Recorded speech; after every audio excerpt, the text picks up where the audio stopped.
If I tell the wicked, O wicked one, you shall surely die, and you do not speak out to dissuade the wicked from his way, the wicked shall die for his guilt, but I will hold you responsible for his death.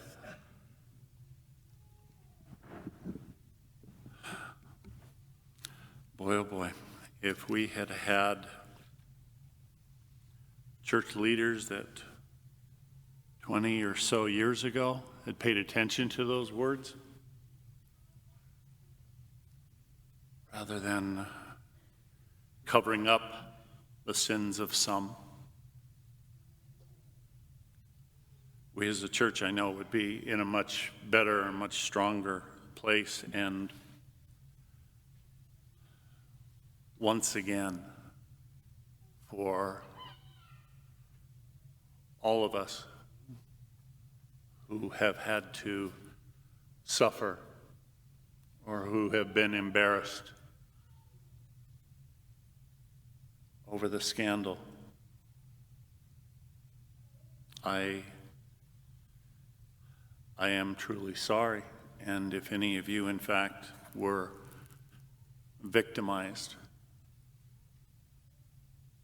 if any of you felt that you were ignored or pushed aside in your pain,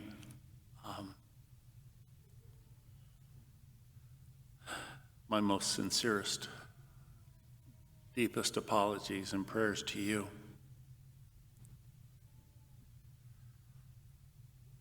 Okay, let's move on to something a bit more positive. Let's talk about couples arguing. Actually, I found a very interesting quote a couple of years ago, and this is intriguing. It said, most couples have not had hundreds of arguments. They've had the same argument hundreds of times.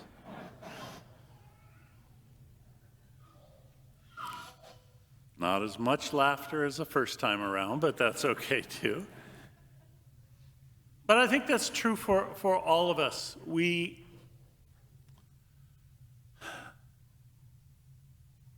sometimes just argue for the sake of arguing, or we argue because we have gotten used to it.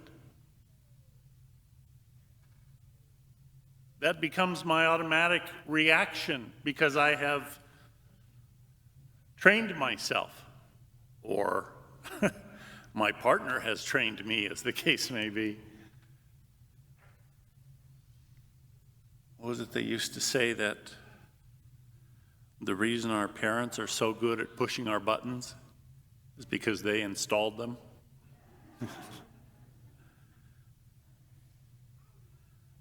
But in the gospel, Jesus talks about correction, about having differences and trying to work through them.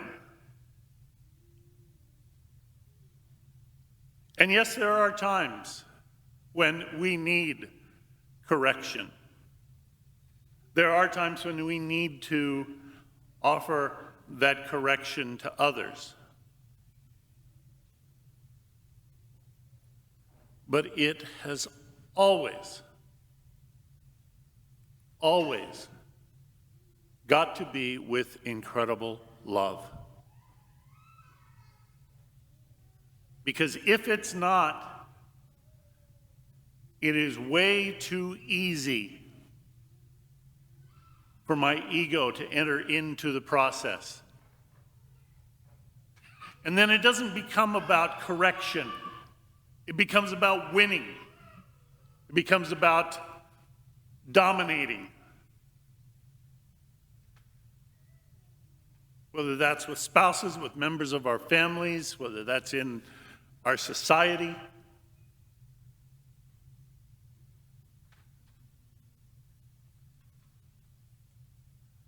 The ego doesn't know how to love, and so it doesn't know how to correct. I can remember, and I'm guessing many of us can remember many times in growing up when we were corrected, but it was in a form that was so harsh that you knew that whoever was doing the correcting was just more concerned about proving their point, affirming their authority,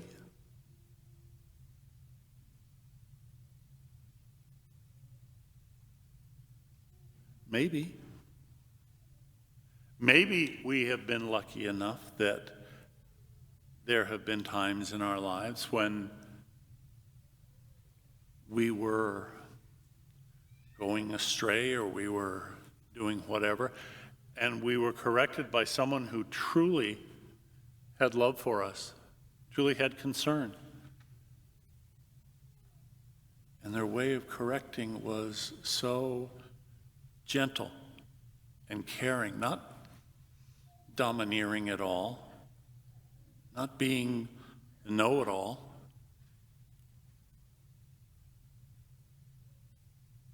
Truly concerned about me and calling out the best that is in me, not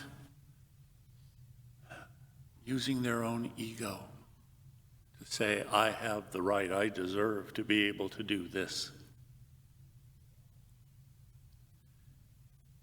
If you don't love people, don't try to correct them.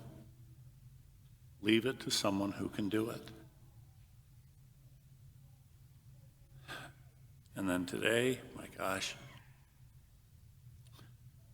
I'm not sure we even consider it correction, but criticizing another person in their absence, online or gossiping to others, that doesn't do anything to bring about reconciliation.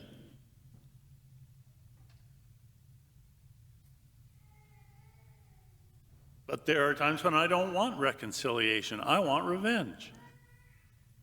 I want to feel like I got them. It's not the way of Jesus. That's not what he's calling us to in the gospel today.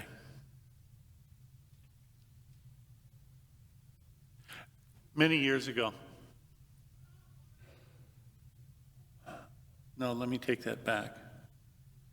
Many years ago, when I was first ordained, I got involved very early on with Engaged Encounter. It was amazing when you're newly ordained, all of the different groups and the different organizations, it's like they could smell fresh meat, and everybody descended on me. We want you a part of all of that. But I remember on the Engaged Encounter weekends that I would help out on, one of the first things that we did in talking to the couples is for the weekend, but also maybe for the rest of their life together, we gave them a list of rules for fighting fair. And some of them were, no name calling unless it's honey or sweetheart, no past history or old things being thrown into the argument.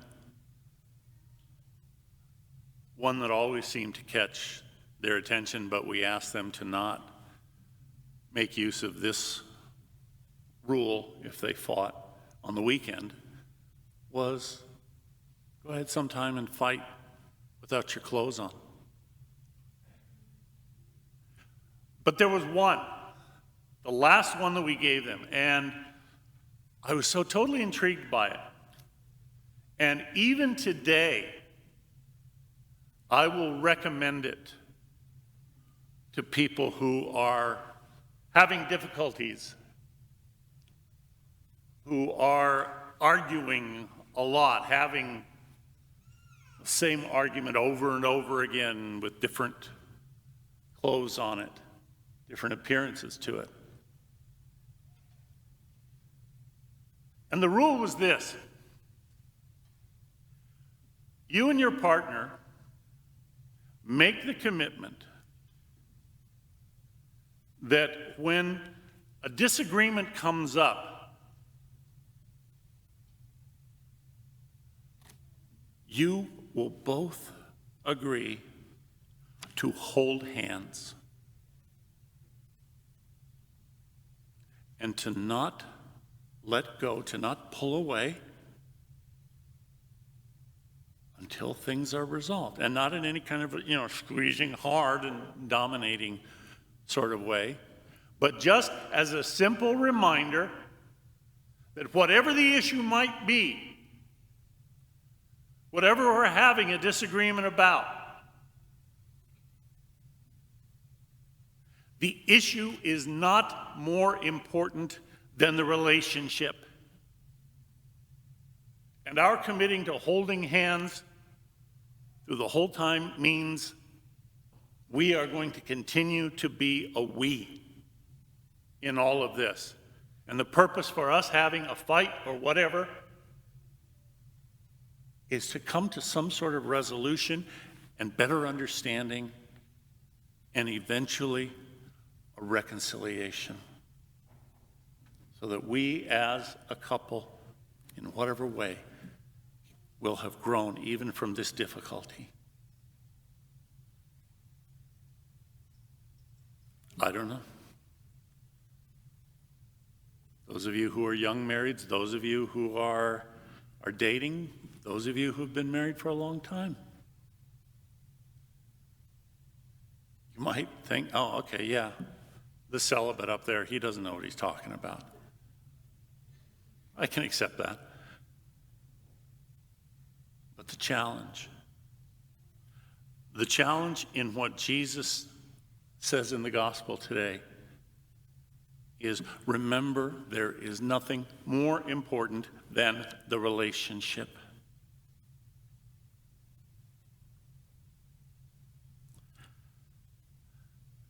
When the Babemba tribe of South Africa, within the Babemba tribe of South Africa, antisocial or criminal behavior is infrequent.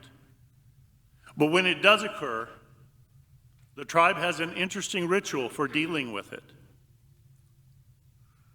If a member of the tribe acts irresponsibly, he is placed in the center of the village. Work stops, and every man, woman, and child gather around the accused, forming a large circle. Then, one at a time, each person, including the children, call out all the good things the person in the center has done in their lifetime. All his positive attributes, good deeds, strengths, and kind acts are recited carefully and at length. No one is permitted to tell an untruth, to exaggerate, or to be facetious. The ceremony often lasts for several days and doesn't stop until everyone is drained of every positive comment he or she can muster about the person within the circle. Not a word of criticism about him or his irresponsible antisocial behavior is permitted. At the end, the tribal circle breaks up, a joyful celebration begins, and the person is welcomed back into the tribe. Apparently, this overwhelming positive influence strengthens the self-esteem of the accused and makes him resolve to live up to the expectations of the tribe. For that reason, this ritual is quite rare.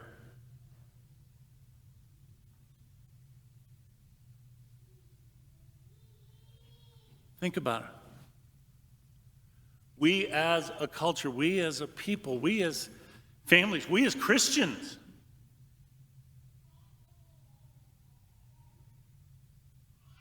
how often when someone has done wrong? Are we quick to condemn?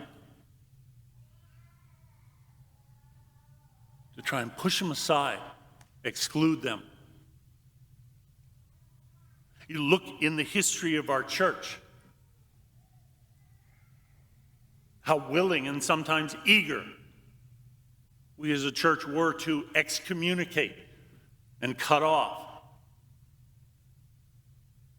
using power, using force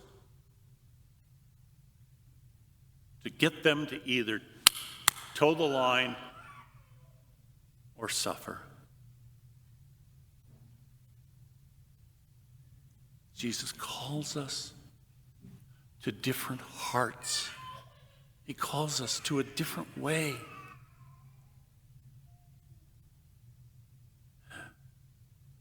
John Paul II said, "Even when our belief in the fundamental goodness of every human being has been shaken, there is one source of power that is stronger than every bitterness, disappointment, or ingrained mistrust.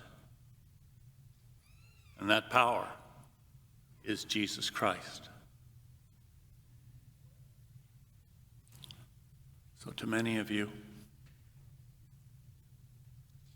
good luck with your hand-holding.